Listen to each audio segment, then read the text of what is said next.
Hi guys, so I thought I'd just quickly try and do another continuation of my discussion of attractive characters in fiction, and in this one I'm going to try and quickly cover book covers a little bit and then film adaptations of these novels. So, book covers. Karen from OCD of Books had a discussion recently, and I'll link it in the doobly-doo, about book covers and how much we judge them in terms of what they're going to tell about the story, and when we think they're inappropriate and when they don't actually relate to the novel and the material, and when they, they jar, or there's confusion there.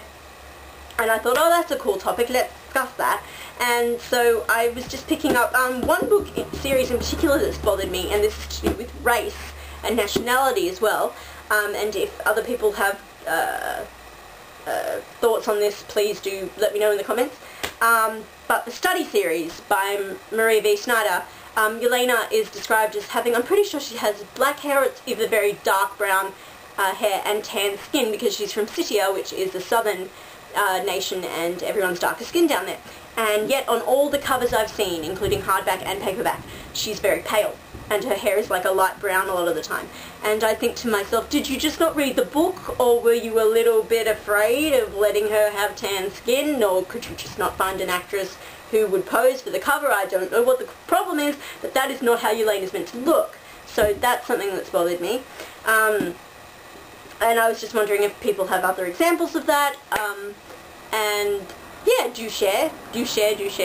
Also, how this is kind of relating to, sort of, Melina Pendulum's discussion about faux action girl characters as well, but also I think for me it's in terms of how action characters are portrayed aesthetically, especially females, if they're kind of more, physically engaged and things, and they're known for their strength and whatnot, often can be xenified, and Xena's really cool, but just in terms of their outfits and stuff. So I question, like, this cover of Graceling, because I'm pretty sure Katza would never wear anything like that, but obviously this girl looks kind of sexy and badass in a really, really stereotypical sucker punch sort of way. So yeah, I don't care for this cover, but I found it for cheap. Yeah, so I was wondering what people think regarding covers and how characters are depicted, and if you have some examples of covers where you think it's been incorrect, do let me know. And okay, going on to film adaptations, I often question Hollywood and their judgment.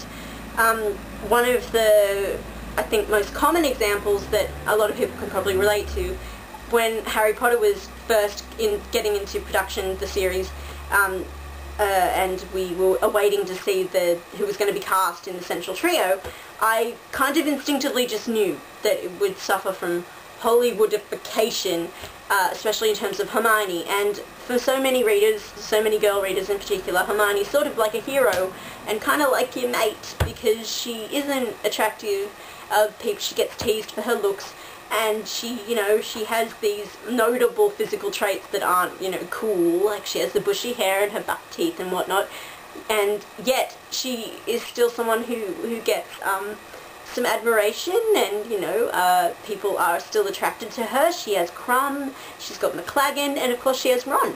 So, it kind of shows you that you don't have to meet all the standard stereotypes and tropes of beauty, generalized beauty, in order to, have success in your love life and that kind of thing. And that was a lovely message, and I also just really love Hermione. But I knew that she'd be prettified for the films, I just knew. And of course she was. And when Emma Watson was cast, and I first saw the promo picture of her and Dan and Rupert when they were little, I was both disappointed and yet not surprised, because I knew it was going to happen. And the very fact that I anticipated it is kind of sad, because it's just something we're used to. At the end of the day, of course, the thing that matters the most with these actors and actresses is that they'll do a good job, and they can act the role well, and they'll inhabit the character correctly, and they'll bring their own things into it, and, in terms of their profession, they are going to do a good job. That is what matters the most at the end of the day. But in terms of the aesthetics and how we perceive them physically, it matters to fans of these books. So when you see somebody and you don't think they meet the physical characteristics of of this role, then you're going to be disappointed and you're going to question it. So Emma Watson, obviously, for me, was far too pretty for Hermione, and they made her too pretty through the films. The first film, they kind of were a little bit better because her hair was more bushy and stuff, but overall, they made her much more girly and much more feminine and much more typical than I ever, you know, pictured Hermione in my head, and that was disappointing for me. In the end, Emma Watson's acting finally came through. For a long time I didn't like a lot of the decisions she was making. She was too melodramatic for me. But in the end I was satisfied and happy with her, so that's ultimately what matters. But she will still always be the girl who was too pretty to be in that role. Likewise, because there's been so many versions of Jane Eyre on TV and film, very often there'll be quite an attractive girl playing Jane, and you can see that they had to work to kind of plane her down and, you know, dull her down and, you know, take all the prettiness away. That's a bit painful for me to see, because I just, you know, I think, oh, well, if I could have done that role, they wouldn't have had to do anything, and I could have done it easily.